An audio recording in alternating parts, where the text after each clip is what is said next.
Hello, good morning बच्चों।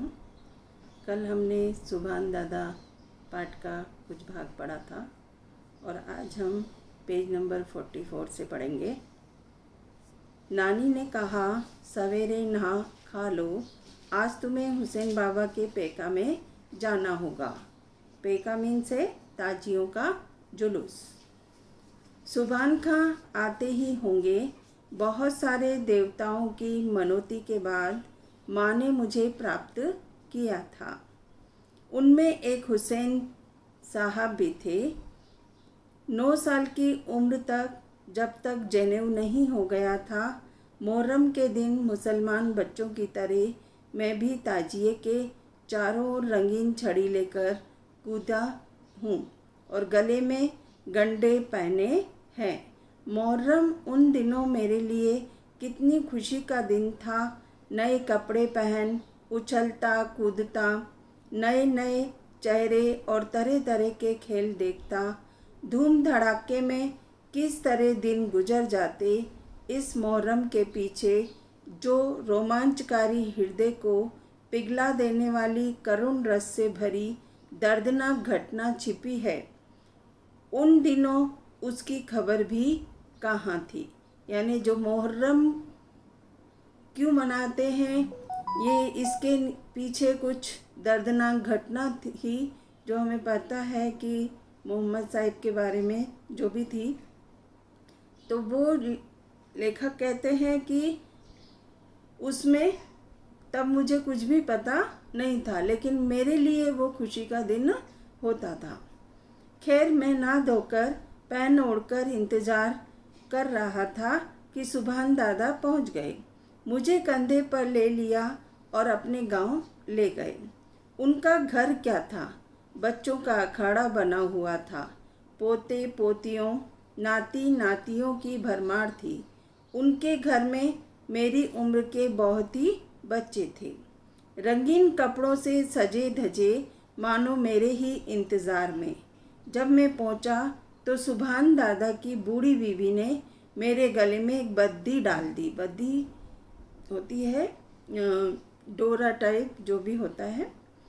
कमर में घंटी बांध दी, हाथों में 2 लाल छड़ियाँ दे दी और उन बच्चों के साथ मुझे लिए लिए दादी करबला की ओर चली। दिन भर उछला कूदा, तमाशे देखे, मिठाइयाँ उड़ाई और शाम को फिर सुभान दादा के कंधे पर पहुंच गया। ईद बकरीद को न सुभान दादा हमें भूल सकते थे, न होली दिवाली को हम उन्हें। यानी उन लोगों में इतना प्यार था कि ईद का जो उनका त्यौहार था उस पर सुभान दादा उनको नहीं भूलते थे और होली दिवाली लेखक उनको नहीं भूलते थे।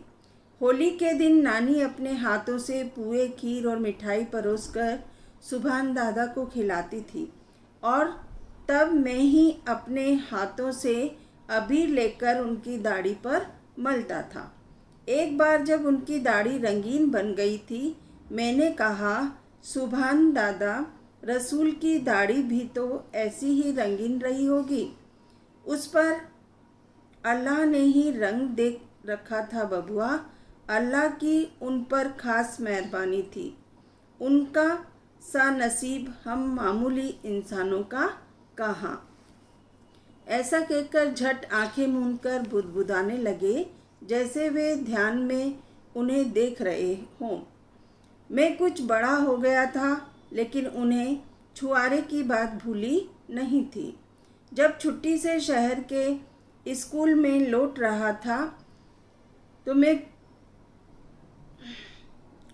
रहा था दादा ये अनुपम सौगात लेकर पहुँचे। इधर उनके घर की हालत अच्छी हो चली थी। दादा ने अपने पुण्य और लायक बेटों की मेहनत से काफ़ी पैसे इकट्ठे कर लिए थे, लेकिन उनमें वही विनम्रता और सज्जनता थी। आए पहले की तरह शिष्टाचार निभाया। शिष्टाचार में जो भी उनके सबको नमस्कार करना, यही होता है शिष्टाचार फिर छुहारे निकालकर मेरे हाथ पर रख दिए। बबुआ, यह आपके लिए खास अरब से लाया हूँ। याद है आपने इसकी फरमाइश की थी। उनके नथुने आनंदित आनंदित रेख से हिल रहे थे। छुआरे लिए सिर चढ़ाया।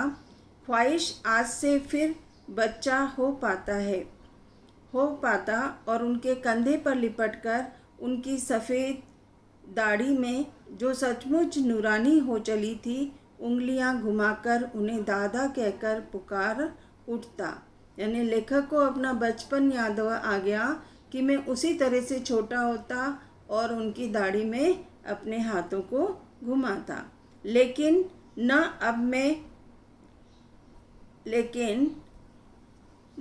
अब मैं बच्चा हो सकता था, न जवान, न वह मासूमियत और पवित्रता रह गई थी। अंग्रेजी स्कूल के तत्कालीन वातावरण ने अजीब अस्वाभाविकता हर बात में ला दी थी। पर हाँ, शायद एक चीज़ पवित्र रह गई थी। आँखों ने आंसू की छलकन से अपने को पवित्र कर चुपचाप उनके चरणों में श्रद्धांजलि चढ़ा दी। हज से लौटने के बाद सुभान दादा का ज़्यादा वक्त बंदगी में बीतता। बंदगी क्या होती है? यानी अपने भगवान का, अल्लाह के नाम लेने में। दिन भर उनके हाथों में तहसीब के दाने घूमते, तहसीब के दाने जबकि माला, और उनकी जबान अल्लाह की रट लगाए रहती। इलाके भर में बुजुर्गों की धाक थी। बड़े बड़े झगड़ों की पंचायत दूर दूर के हिंदू मुसलमान उन्हें मुकर्रर करते। उनकी ईमानदारी की भी कुछ ऐसी धूम थी। सुभान दादा का एक अरमान था मस्जिद बनाने का। मेरे मामा का मंदिर उन्होंने ही बनाया था। उन दिनों वह साधारण राज थे, लेकिन तो भी कहा करते, अल्लाह ने चाहा तो मैं भी एक मस्जिद ज़रूर बनवाऊंगा। अल्लाह ने चाहा, एक दिन ऐसा आया। उनकी मस्जिद भी तैयार हुई। गांव के ही लायक एक छोटी सी मस्जिद, लेकिन बड़ी ही खूबसूरत। हाथ में इतनी ताकत नहीं रह गई थी कि अब कन्नी या बसूली पकड़े, लेकिन दिन भर बैठे बैठे एक एक ईंट की जड़ाई का ध्यान रखते। उनके भीतर जो बेल बूटे काढ़े गए थे, उनके सारे नक्शे उन्होंने ही खींचे थे, और उनमें से एक एक का काढ़ा जाना उनकी ही बारीक निगरानी में हुआ। मेरे मामा जी के बगीचे में शीशम, सखुआ, कटहल आदि इमारतों में काम आने वाले पेड़ों की भरमार थी। मस्जिद की सारी लकड़ी हमारे बगीचे से गई थी। जिस दिन मस्जिद तैयार हुई, सुभान दादा ने इलाके भर के प्रतिष्ठित लोगों को न्योता दिया था। जुम्मे का दिन था। जितने मुसलमान थे सबने उसमें नमाज पढ़ी। जितने हिंदू आए थे उनके सत्कार के लिए भी अच्छा प्रबंध किया गया था। शरबत पानी का इंतज़ाम था। पान इलायची का भी प्रबंध था। आज तक भी लोग मस्जिद उद्घाटन के दिन दादा की मेहमानदारी भूले नहीं हैं। ज़माना बदला। मैं अब ज़्यादातर शहर में रहता। शहर में आए दिन हिंदू मुस्लिम दंगों के अखाड़े सज जाते थे। हाँ, आए दिन देखिएगा, एक ही सड़क पर हिंदू मुसलमान चल रहे हैं, एक दुकान पर सौदा खरीद रहे हैं, एक ही सवारी पर जानू बजानू आ जा रहे हैं, एक ही स्कूल में पढ़ रहे हैं, एक ही दफ्तर में काम कर रहे हैं कि अचानक सबके सिर पर शैतान सवार हो गया। तो आज हम इतना ही पढ़ेंगे। आप लोग शब्दार्थ देख लीजिए। पेज नंबर 44 का पेका। पेका मीन्स ताजियों का जुलूस। नसीब, किस्मत। ख्वाहिश, इच्छा। नूरानी, प्रकाशवान। मासूमियत भोलापन, अस्वाभाविक बनावटी,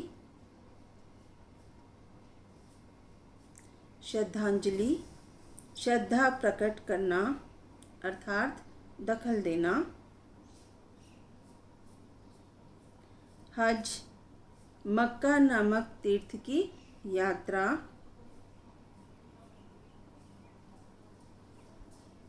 तहसीब जप की माला, मुकर्रर निश्चित, प्रतिष्ठा सम्मान, जानू बजानू सटकर बैठना,